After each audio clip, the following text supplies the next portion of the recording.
हरे कृष्णा। तो आप सभी जानते हैं कि प्रयागराज में कुंभ मेले का आह्वान हो चुका है। बहुत ही ज़ोर शोर से इसकी तैयारियां चल रही हैं। तो आइए हम भी जानते हैं कुंभ का अर्थ क्या है, क्यों लगता है ये कुंभ का मेला, 12 वर्ष में ही क्यों लगता है और किन किन स्थानों में कुंभ मेला लगता है। तो आइए जानने का प्रयास करते हैं। एक बार दुर्वासा ऋषि इंद्र से मिलने के लिए देवलोक जाते हैं। वहां पर इंद्र को देखकर दुर्वासा ऋषि अपने गले की माला निकालकर इंद्र को पहनाते हैं। तो इंद्र अहंकारवश उस माला को अपने गले से उतार कर अपने हाथी ऐरावत के सूंड में डाल देता है। और ऐरावत तो है जानवर, उसको क्या पता, उसने अपने सूंड से उस माला को जमीन पे गिरा दिया और उसको अपने पैरों से रौंद डाला। ये देखकर दुर्वासा ऋषि बहुत क्रोधित हो गए। तो उन्होंने इंद्र को श्राप दिया कि जाओ, तुम्हारा ऐश्वर्य, तुम्हारा बल, तुम्हारा राज्य, तुम्हारी शक्ति सब कुछ क्षीण हो जाएगा। तो तभी जो असुर हैं उन्होंने देवताओं पर युद्ध करना शुरू कर दिया। तो दुर्वासा ऋषि के श्राप से इंद्र का जो बल था वो क्षीण हो गया। तो इंद्र सभी देवताओं को लेकर जाते हैं ब्रह्मा जी के पास, और ब्रह्मा जी उन सबको लेकर जाते हैं भगवान विष्णु के पास, जो क्षीर सागर में शयन कर रहे थे। जब इंद्र ने उनको अपनी सारी दुविधा बताई, भगवान विष्णु ने कहा कि तुम समुद्र मंथन करो, असुरों की ही सहायता लो, उन्हीं की सहायता से तुम समुद्र मंथन करो, इसमें से जो अमृत निकलेगा उसका तुम पान करना और इससे तुम अमर और अजय हो जाओगे। तो देवताओं ने वैसा ही किया। इंद्र ने असुरों का ही सहयोग लिया, मंदराचल पर्वत को मथानी बनाया और वासुकी सर्प को उसकी रस्सी बनाकर क्षीर सागर का मंथन करने लगे। जब मंथन किया तो सबसे पहले उसमें से निकला हलाहल विष, जिसको कि आप सब जानते हैं कि उसको भगवान शिव जी ने उसका पान किया और भगवान शिव का नाम पड़ा नीलकंठ। फिर उसमें से निकलती हैं सुरभि गाय, उच्चैश्रवा घोड़ा, पारिजात पुष्प, लक्ष्मी जी।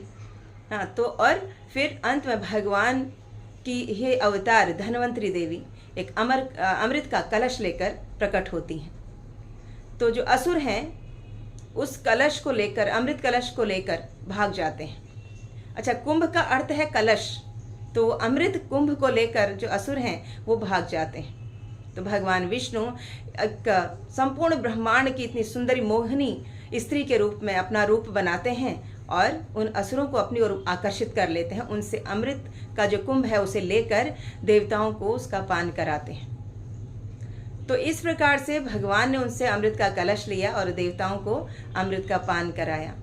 तो जब अमृत का पान करा रहे थे, अमृत के लिए देवता और असुरों में जो युद्ध हुआ, ये युद्ध 12 दिनों तक चला। युद्ध के दौरान इंद्र का पुत्र जयंत उस अमृत कुंभ को लेकर भाग जाता है। अब उस कुंभ को लेकर उसको अलग अलग स्थानों में रखना पड़ता है। तो पहला वो उस कुंभ को रखता है गंगा नदी के किनारे हरिद्वार में, दूसरा उससे रखता है शिप्रा नदी के किनारे उज्जैन में, तीसरा उसे रखता है गोदावरी नदी के किनारे नासिक में, और चौथा रखता है गंगा यमुना सरस्वती के त्रिवेणी संगम प्रयागराज में। तो जहाँ जहाँ वो उस कुंभ को रखता है, अमृत कुंभ को, तो वो लबालब अमृत से भरा होने के कारण उसमें से कुछ बूंदें वहाँ गिर जाती हैं अमृत की और उस पवित्र नदी के जल में मिक्स हो जाती हैं, जिससे पूरा नदी का जल जो है वो अमृत बन जाता है। तो देवताओं का एक दिन हमारा एक वर्ष के बराबर होता है।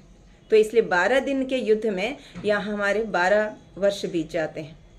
इसलिए हर 12 वर्ष में एक विशेष तिथि आती, स्पेशल तिथि आती है जब ये कुंभ मेला लगता है।